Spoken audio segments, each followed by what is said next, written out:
E o nosso estudo de hoje está no Evangelho de Lucas, capítulo 15, versículo 17. Caindo, porém, em si, Emmanuel comenta na lição 88 do livro Fonte Viva, caindo em si. Este pequeno trecho da parábola do filho pródigo desperta valiosas considerações em torno da vida. Judas sonhou com o domínio político do Evangelho interessado na transformação compulsória das criaturas. Contudo, quando caiu em si, era demasiado tarde porque o divino amigo foi entregue a juízes cruéis. Outras personagens da Boa Nova, porém, tornaram a si a tempo de realizarem salvadora retificadora.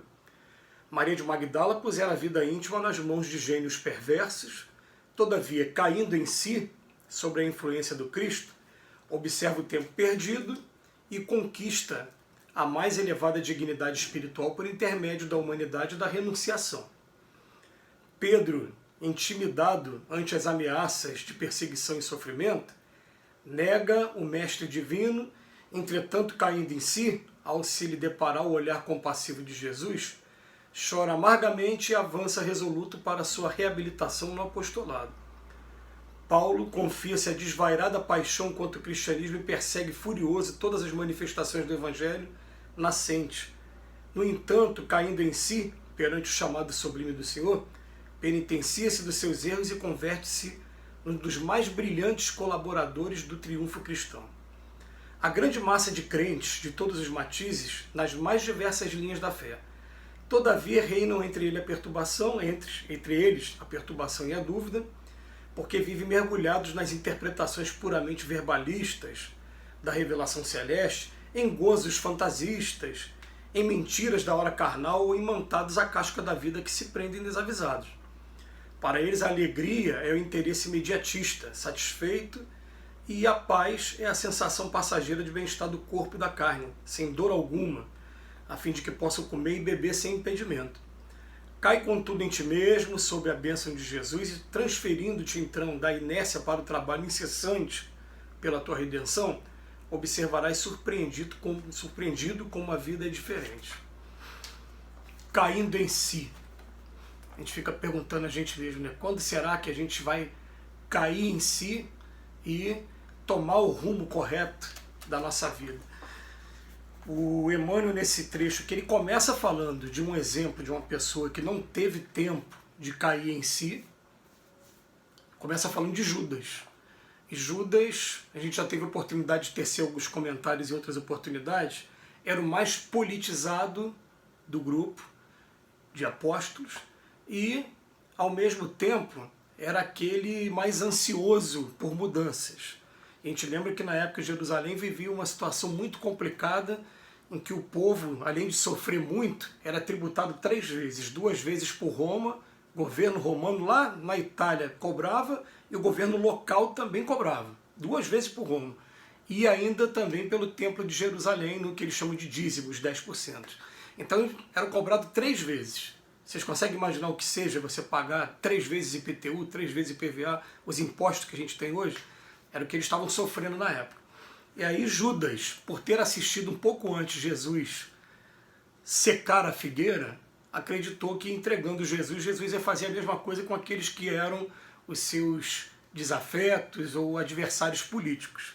Quando viu que a coisa não é por aí, que Jesus é amor o tempo todo, já estava entregue nas mãos do juiz, ele não teve tempo, né? Não conseguiu cair em si a tempo e acabou recorrendo ao suicídio. Mas ele traz aqui depois 3 exemplos maravilhosos, cada um dentro da sua parte. Uma entregue à prova da sensualidade. É uma prova que pega a muitos, né, que estamos aqui na Terra. Maria de Magdala. E chega um momento em que ela, em contato com o Mestre, ela modifica completamente a vida, ela se torna realmente uma apóstola, e pelos livros da época, que ainda revelavam um caráter ainda muito, uma sociedade muito paternalista, muito machista até, né?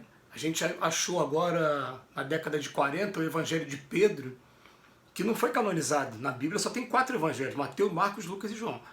Mas o Evangelho de Pedro demonstra ali o ciúme de Pedro com relação a Maria de Magdala pertencer ao grupo de apóstolos. Quer dizer, Maria de Magdala foi aquela que ficou ao lado de Jesus, inclusive no momento supremo da paixão de Cristo, Apenas 3 ficaram do lado. Foi Maria de Magdala, Maria, mãe de Jesus, e João, que era um menino, o apóstolo João. Mas a Maria de Magdala chega um momento em que ela tem, vamos botar, cai em si, vou usar a linguagem aqui do texto, cai em si e volta a sua vida toda, larga aquela vaidade feminina, começa a se dedicar a crianças carentes e ela chega ao final dos seus dias cuidando de leprosos. Tem até um momento muito bonito que não está nos evangelhos canonizados, mas a gente lê os outros evangelhos por curiosidade, por cultura, e procura abstrair o que tem de bom neles. Tem um momento que ela fala para Jesus assim, que desgraçada sou eu que não posso gerar filhos do meu próprio ventre.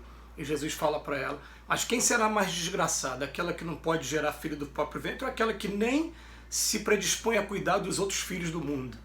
Ela captou a mensagem, o que ela fez? Ela começou a se dedicar a crianças que eram órfãs na época. É uma história muito bonita. Depois pega a história de Pedro. Pedro é o quê? Pedro é aquela pessoa que ficou 3 anos durante o apostolado de Jesus ao lado dele, durante a missão de Jesus, e na hora que Jesus foi preso, teve aquele famoso capítulo, né, antes que o galo cante, você vai me negar 3 vezes. E Pedro negou 3 vezes com medo de morrer. Porque já tinham prendido Jesus, se ele fala que ele era um deles, também ia ser preso, de repente já ia ser jogado na cruz. Jesus sabia disso. E aí quando Jesus prova para a humanidade a imortalidade da alma, Jesus vai na direção de Pedro e dá a oportunidade dele se reabilitar, fala para ele, Pedro, você me ama? Claro que eu amo, pergunta 3 vezes. Na 3ª vez, quando ele diz que ama, o galo canta também, ele entende o recado, entra num choro copioso e recebe aquele abraço de Jesus, calma, teu nome a partir de agora vai se chamar Pedro, porque Pedro significa pedra, e é sobre você que vai ser construído toda essa estrutura que hoje se conhece como movimento cristão. Quer dizer, uma história muito bonita de uma pessoa que teve tempo e que até os últimos dias da vida, quando Pedro foi morto em Roma, ele ia ser crucificado, ele falou, não, eu não sou digno de morrer igual o mestre. Então a cruz foi colocada de cabeça para baixo. Ele morreu crucificado de cabeça para baixo. E por fim coloca Paulo, uma na sensualidade, outro na dúvida, no ceticismo, e agora Paulo, na bronca mesmo. Paulo perseguia, matava os cristãos, e aí tem aquele momento maravilhoso na estrada de Damasco, que ele vira para o mestre e fala assim, o que queres que eu faça? Quando será que a gente vai cair em si e vai virar para Jesus também do fundo do nosso coração, o que queres que eu faça? Me ajude. A gente começa a fazer essa pergunta, a resposta vem. E aí Paulo, não é uma coisa simples, o restante do texto fala. Tem gente que acha que ser feliz é ter todos os nossos desejos imediatos realizados. Ter paz é simplesmente ter saúde do corpo e poder estar em casa podendo comer e beber e desfrutar de alegria com os familiares. A paz do Paulo não foi essa não, a paz do Paulo foi 3 anos no deserto físico e no deserto dele mesmo, revendo conceitos, avaliando tudo que ele tinha feito na vida, se preparando para o que viria para frente. Muito provavelmente, o que aconteceu com Pedro também, o que aconteceu com Maria Madalena também, que revendo seus conceitos e caindo em si, se deu tempo de ainda aproveitar o tempo que tem pela frente, para poder modificar toda a sua jornada e deixar o nome escrito na história. A gente não precisa deixar o nome escrito na história, não. Basta a nossa consciência com Deus. É Ele que está dando oportunidade para a gente. Na verdade, esse texto foi tirado do Filhos Pródigos. Nós somos filhos pródigos que agora estamos retornando à casa do Pai. Se a gente parar para analisar que em nossa jornada espiritual, quantas vezes o convite já foi feito, e o convite não é para que você se torne nenhum fanático religioso, ou queira convencer as pessoas, queira ficar convertendo alguém à força, não é nada disso. É para que você se entregue a um trabalho de reflexão profunda sobre como a gente se encontra hoje e a gente começar a modificar nossos comportamentos e também está influenciando, está ajudando aqueles que estão ao nosso caminho. Então ele fala aqui, transferindo-se da inércia para o trabalho incessante pela tua redenção. Esse é o convite. Então o filho pródigo aqui resolveu fazer isso e o pai fez festa. Deixou até o irmão dele com ciúme. Para mim nunca fez festa, mas claro, é uma alegria eu estar vendo meu filho voltar para casa. E tem uma coisa, eu aviso para todos nós, Jesus garantiu que nenhuma de suas ovelhas se transviaria. Fica o recado, que Jesus nos abençoe hoje e sempre.